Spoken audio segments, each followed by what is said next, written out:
Perkembangan terbaru Badai Gabrielle, peningkatan status level.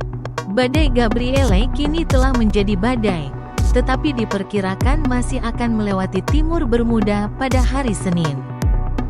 Meskipun kemungkinan dampaknya masih menurun, warga Bermuda sebaiknya terus memantau pembaruan perakiraan cuaca karena beberapa dampak angin dan hujan masih mungkin terjadi. Gelombang pasang yang dihasilkan oleh Gabrielle akan terus memengaruhi Bermuda selama beberapa hari ke depan.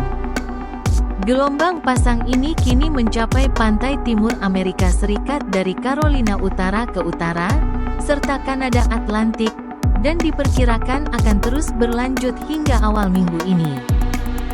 Gelombang pasang ini kemungkinan akan menyebabkan kondisi ombak dan arus balik yang mengancam jiwa. Silakan berkonsultasi dengan Badan Meteorologi setempat. Kita beruntung memiliki 3 pesawat NOAA, 2 P3 dan 1 G4, yang sedang melakukan misi penelitian di Gabrielle sore ini, tanggal 21 September. Data yang mereka berikan sangat berharga, menunjukkan bahwa badai telah lebih selaras di level rendah hingga menengah dibandingkan pagi ini. Meskipun struktur dinding mata badai telah berubah-ubah karena sesekali terjadi pencampuran udara kering di dekat inti siklon.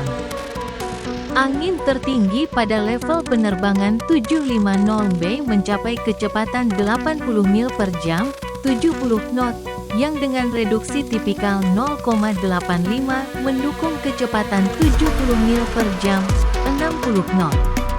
Namun, radar Doppler ekor (TDR) pada salah satu pesawat NOAA P3 menunjukkan lajur angin 0,5 km hingga kecepatan 90 mil per jam, 79 knot. Di setengah lingkaran timur pada pukul 17.41 UTC.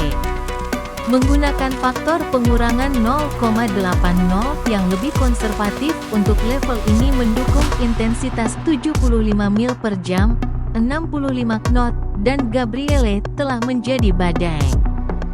Perbaikan pengintaian sore ini menunjukkan bahwa badai mulai berbelok lebih ke utara barat laut, dengan perkiraan kecepatan sekarang mencapai 330/9 knot.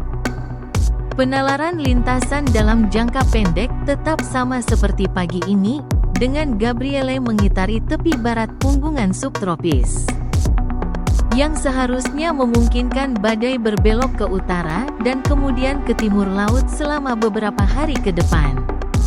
Terdapat sedikit penyesuaian arah barat pada lintasan badai selama 24 jam ke depan. Tetapi hal ini tetap menjaga medan angin Gabrielle tetap berada di sebelah timur Bermuda ketika melewati garis lintangnya menjelang akhir hari Senin. Setelah itu, badai akan mulai berakselerasi secara bertahap dalam aliran barat di sekitar sisi utara punggungan yang disebutkan sebelumnya. Perubahan terbesar dalam perakiraan lintasan menjelang akhir periode ini adalah panduan yang terus bergeser sedikit lebih ke selatan, terutama panduan ECMWF 12 UTC terbaru, yang bergeser mendekati Azores dalam 4-5 hari. Untuk saat ini, perakiraan lintasan NHC hanya akan bergeser sedikit ke selatan pada siklus ini.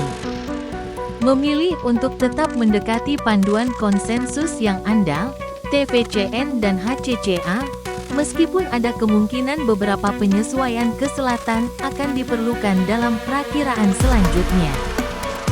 Sementara struktur Gabrielle pada satelit geostasioner masih sedikit kasar dengan puncak awan yang lebih hangat daripada pagi ini, satelit ini telah menjadi lebih simetris sumbu.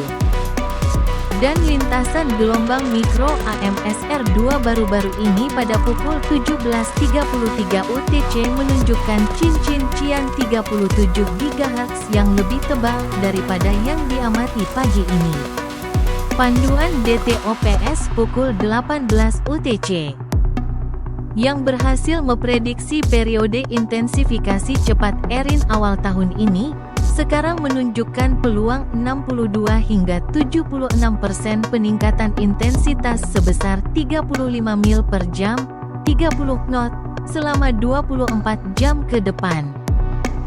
Dengan demikian, saya tidak melihat alasan untuk tidak memperkirakan intensifikasi yang terus stabil hingga cepat selama 24-36 jam ke depan, yang sejalan dengan batas atas panduan intensitas. Tetapi tidak setinggi lintasan HVSH terbaru. Setelah 36 jam, panduan SHIPS menunjukkan geseran barat daya terus meningkat. Dan ini akan menyebabkan pelemahan yang stabil hingga akhir periode perkiraan. Masih ada beberapa pertanyaan mengenai struktur Gabrielle di akhir perkiraan dan apakah ia akan kehilangan karakteristik tropisnya. Pergeseran ke arah selatan dalam lintasan perakiraan menunjukkan bahwa karakteristik tropis mungkin bertahan sedikit lebih lama dari perkiraan semula. Perakiraan intensitas akan kembali mendekati konsensus IVCN dan HCCA pada akhir periode perakiraan. Peramal cuaca Papin, nomor penasehat 19. Informasi yang disediakan oleh Pusat Badai Nasional, NHC.